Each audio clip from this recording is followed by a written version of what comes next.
Patriot എന്ന വാക്കിന്റെ അർത്ഥം രാജ്യസ്നേഹി എന്നാണ്. അത്യന്തം കലുഷിതവും സങ്കീർണവുമായ ഒരു കാലഘട്ടത്തിൽ ഈ രാജ്യത്തിൽ ആരാണ് രാജ്യസ്നേഹികൾ എന്നൊരു ചോദ്യത്തിന് ഉത്തരം തേടാനാണ് മഹേഷ് നാരായണൻ എന്ന ഫിലിം മേക്കർ ശ്രമിച്ചിരിക്കുന്നത്. ആ ഒരു ചോദ്യം ഇന്നത്തെ സവിശേഷമായ രാഷ്ട്രീയ സാമൂഹിക സാഹചര്യങ്ങളിൽ പലപ്പോഴും ഉയർന്നു നിൽക്കുന്ന ഒന്നായതിനാൽ തന്നെ ആവണം ഒരു വലിയ ക്യാൻവാസിൽ ഇത്തരമൊരു ചലച്ചിത്രം ഒരുക്കാൻ സംവിധായകനും നിർമ്മാതാക്കളും സഹപ്രവർത്തകരും ശ്രമിച്ചിട്ടുണ്ട്. കഴിഞ്ഞ ഏതാനും വർഷങ്ങളായി പൊതുസമൂഹത്തിൽ നല്ലൊരു വിഭാഗം പേരെ ആശങ്കകളിൽ ഏർപ്പെടുത്തിയിട്ടുള്ള ഒരുപിടി വിഷയങ്ങളുണ്ട്.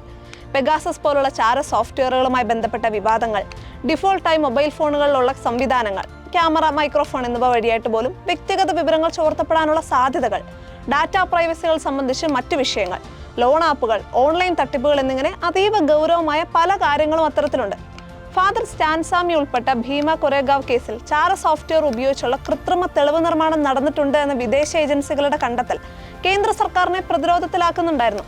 പെഗാസസ് എന്ന ചാര സോഫ്റ്റ്വെയറുമായി ബന്ധപ്പെട്ട വിവാദങ്ങളുടെ ഭാഗമായി പ്രതിപക്ഷ നേതാക്കൾ, കേന്ദ്രമന്ത്രിമാർ, മാധ്യമപ്രവർത്തകർ തുടങ്ങിയവരുടെ ഫോണുകൾ ചോർത്തപ്പെട്ടെന്ന് ദേശീയ മാധ്യമങ്ങൾ റിപ്പോർട്ട് ചെയ്യുകയുമുണ്ടായി. ഇത്തരമൊരു ഗൗരവമുള്ള പശ്ചാത്തലമാണ് പേട്രിയറ്റ് സ്വീകരിച്ചിരിക്കുന്നത്. കേരളത്തിൽ ഇതുവരെ ഇറങ്ങിയതിൽ ഏറ്റവും അധികം ബജറ്റുള്ള സിനിമ, സമീപകാലത്തെ ഏറ്റവും വലിയ മൾട്ടി സ്റ്റാർ ചലച്ചിത്രം, കൂടുതൽ രാജ്യങ്ങളിൽ ചിത്രീകരിച്ച മലയാള സിനിമ എന്നിങ്ങനെയുള്ള നിരവധി വിശേഷണങ്ങളുമായാണ് ഈ ചലച്ചിത്രം മെയ് ദിനത്തിൽ ലോകമെമ്പാടും റിലീസ് ചെയ്തത്.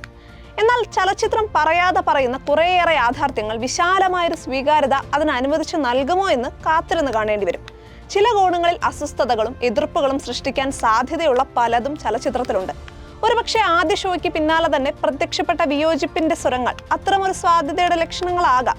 തികച്ചും രാജ്യസുരക്ഷ ലക്ഷ്യം വെച്ച് അതീവ രഹസ്യമായി നിർമ്മിച്ച ചാര സോഫ്റ്റ്വെയർ കോർപ്പറേറ്റ് കമ്പനികൾക്ക് കൈമാറ്റം ചെയ്യപ്പെടുന്ന ഒരു അധാർമിക കരാർ നടക്കുന്നു എന്ന സാങ്കല്പിക പശ്ചാത്തലമാണ് സിനിമയിൽ പ്രധാനം. അങ്ങനെ സംഭവിച്ചാൽ അതിന്റെ പ്രത്യാഘാതങ്ങൾ എന്തൊക്കെയായിരിക്കുമെന്ന് സിനിമയിൽ ഉടനീളം വിവരിക്കുന്നു. ഒരുപക്ഷെ ഏറെക്കുറെ സമാനമായി ഇക്കാലത്ത് സംഭവിച്ചുകൊണ്ടിരിക്കുന്ന പല കാര്യങ്ങളും വിശകലനം ചെയ്താൽ ഭാവിയിൽ സാധ്യതയില്ലാത്ത ഒന്നല്ല ഇതും. ഓൺലൈൻ കച്ചവട ആപ്ലിക്കേഷനുകൾ, മെറ്റ, ഗൂഗിൾ തുടങ്ങിയവയ്ക്കിടയിൽ തത്സമയം ഡാറ്റ കൈമാറ്റം നടക്കുന്നു എന്നുള്ളതിനും സമൂഹ മാധ്യമങ്ങളിൽ നിന്ന് ലഭിക്കുന്ന വ്യക്തിഗത വിവരങ്ങൾ കച്ചവട ആവശ്യങ്ങൾക്കായി കമ്പനികൾ ഉപയോഗിക്കുന്നു എന്നുള്ളതിനും ആധാർ കാർഡിലെ വ്യക്തിഗത വിവരങ്ങൾ സർക്കാരിന് മാത്രമല്ല എണ്ണമറ്റ പ്രൈവറ്റ് കമ്പനികൾക്കും ലഭ്യമാണെന്നതിനും ഒട്ടേറെ തെളിവുകൾ നമ്മുടെ മുന്നിൽ ലഭ്യമായ കാലഘട്ടമാണിത്. ഒരു പടി കൂടി കടന്ന് അനന്ത സാധ്യതകളുള്ള ചാര സോഫ്റ്റ്വെയറുകൾ കൂടി ആരും അറിയാതെ പ്രവർത്തിക്കാൻ തുടങ്ങുന്ന പക്ഷം അതിന്റെ ദോഷഫലങ്ങൾ എന്തൊക്കെയായിരിക്കാമെന്ന് കണക്കുകൂട്ടാനാവില്ല.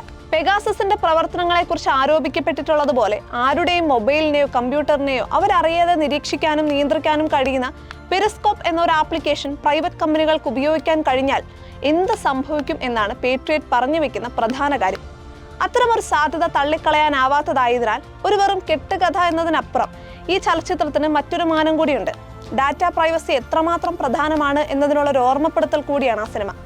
കോർപ്പറേറ്റ് കമ്പനികളുടെ കച്ചവട താല്പര്യങ്ങൾക്ക് സർക്കാർ സംവിധാനങ്ങൾ വഴങ്ങിക്കൊടുക്കുന്ന പക്ഷം സംഭവിച്ചേക്കാവുന്ന ദുരന്തങ്ങൾ ഈ ചലച്ചിത്രം അടിവരയിട്ട് കാണിക്കുന്നു. ഇത്തരമുള്ള അവിശുദ്ധ ബന്ധങ്ങൾ കെട്ടുകഥകളല്ലാത്ത ഈ കാലഘട്ടത്തിൽ ചിന്തിക്കാൻ മനസ്സുള്ളവർക്ക് മുന്നിൽ ചില ഗൗരവമുള്ള ചോദ്യങ്ങൾ ഈ ചലച്ചിത്രം മുന്നോട്ട് വെക്കുന്നുണ്ട് എന്നുള്ളതാണ് ഇതിന്റെ കാലിക പ്രസക്തി. ചലച്ചിത്രത്തിലേക്ക് വന്നാൽ ബോറടിപ്പിക്കാതെ 3 മണിക്കൂർ തികച്ചും പ്രേക്ഷകരെ പിടിച്ചിരുത്താനുള്ള നിർമ്മാണ മികവ് സംവിധായകനും പിന്നണി പ്രവർത്തകരും പ്രകടിപ്പിച്ചിട്ടുണ്ട് എന്നാണ് തിയേറ്ററിൽ നിന്നുള്ള പ്രതികരണങ്ങൾ വ്യക്തമാക്കുന്നത്. ഹോളിവുഡ് സ്റ്റൈലിലുള്ള മേക്കിംഗ് എന്ന് ഒരു പരിധിവരെ വിലയിരുത്താമെങ്കിലും സുഷിൻ ശ്യാമിന്റെ ബാക്ക്ഗ്രൗണ്ട് സ്കോറിന് അത്തരമൊരു നിലവാരത്തിലേക്ക് എത്താൻ കഴിഞ്ഞിട്ടുണ്ടോ എന്ന് സംശയമുണ്ട്. നായക കഥാപാത്രങ്ങളായ മമ്മൂട്ടിക്കും മോഹൻലാലിനും ഗംഭീര സ്ക്രീൻ സ്പേസ് ചലച്ചിത്രം നൽകുന്നുണ്ട്. ഇരുവരുടെയും ആരാധകരെ തൃപ്തിപ്പെടുത്താൻ കഴിയുന്ന വിധത്തിലുള്ള മനോഹരമായ കോമ്പിനേഷൻ സീനുകളും പെർഫോമൻസുകളും ചലച്ചിത്രത്തിലുണ്ട്. കുഞ്ചാക്കോ ബോബൻ, ഫഹദ് ഫാസിൽ തുടങ്ങിയവരുടെയും പ്രകടനങ്ങൾ മികവുറ്റതാണ്. കേന്ദ്രമന്ത്രി നിർമ്മല സീതാരാമനെ ഓർമ്മിപ്പിക്കുന്ന വിധത്തിൽ രേവതി അവതരിപ്പിച്ച നളിനി രാമകൃഷ്ണൻ എന്ന കഥാപാത്രം എടുത്തു പറയേണ്ട ഒന്നാണ്. വില്ലന്മാരിൽ പ്രമുഖനായ JP സുന്ദരം എന്ന കേന്ദ്രമന്ത്രിയായി എത്തിയ സംവിധായകനും ഛായാഗ്രഹനുമായ രാജീവ് മേനോൻ വളരെ മികച്ച വിധത്തിൽ ആവേശം കൈകാര്യം ചെയ്തിരിക്കുന്നു. നയൻതാര, ദർശന രാജേന്ദ്രൻ തുടങ്ങിയ മറ്റ് അഭിനേതാക്കളും പിന്നണി പ്രവർത്തകരും മികച്ച രീതിയിൽ തങ്ങളുടെ ഉത്തരവാദിത്തങ്ങൾ നിർവഹിച്ചിട്ടുണ്ട്. മലയാളം ഇതുവരെ കാണാത്ത വിധത്തിലുള്ള വലിയൊരു ക്യാൻവാസിൽ തയ്യാറാക്കപ്പെട്ട ഒരു ചലച്ചിത്രം തന്നെയാണ് പേട്രിയറ്റ്. ഈ ചലച്ചിത്രം കേവലം ഒരു എന്റർടൈൻമെന്റ് എന്നതിനപ്പുറം ഗൗരവമുള്ള ഒരു കാഴ്ച അർഹിക്കുന്നുണ്ട്. ഈ കാലഘട്ടത്തിലെ, എന്നാൽ ഇനി വരും കാലഘട്ടങ്ങളിൽ കൂടുതൽ രൂക്ഷമാകാനിടയുള്ള ചില പ്രതിസന്ധികളെക്കുറിച്ച് ഒരു അവബോധം സൃഷ്ടിക്കാൻ നിർമ്മാതാക്കൾ ഇവിടെ ശ്രമിച്ചിട്ടുണ്ട്. ലോൺ ആപ്പുകൾ, ഓൺലൈൻ തട്ടിപ്പുകൾ തുടങ്ങിയവയെക്കുറിച്ചുള്ള ജാഗ്രതാ നിർദ്ദേശങ്ങളും ഇതിൽ ഉൾപ്പെടുന്നു. മധുരം പുരട്ടിയ വാഗ്ദാനങ്ങൾക്കും വിലപിടിപ്പുള്ളതെന്ന് കരുതുന്ന സമ്മാനങ്ങൾക്കും പിന്നിൽ ആരും പ്രതീക്ഷിക്കാത്ത കോർപ്പറേറ്റ് ലക്ഷ്യങ്ങൾ ഒളിഞ്ഞിരിപ്പുണ്ടാകാം എന്ന ഓർമ്മപ്പെടുത്തൽ അവഗണിക്കപ്പെടാൻ പാടില്ലാത്ത ഒന്നാണ്. രാഷ്ട്രീയ താല്പര്യങ്ങൾക്കും പ്രത്യയശാസ്ത്ര ബന്ധിതമായ നിലപാടുകൾക്കും അതീതമായി രാജ്യസ്നേഹത്തിന്റെ സന്ദേശം സ്വീകരിക്കാൻ 16 വയസ്സിന് മേൽ പ്രായമുള്ള ആർക്കും ഈ ചലച്ചിത്രം കാണാവുന്നതാണ്, കാണേണ്ടതാണ്.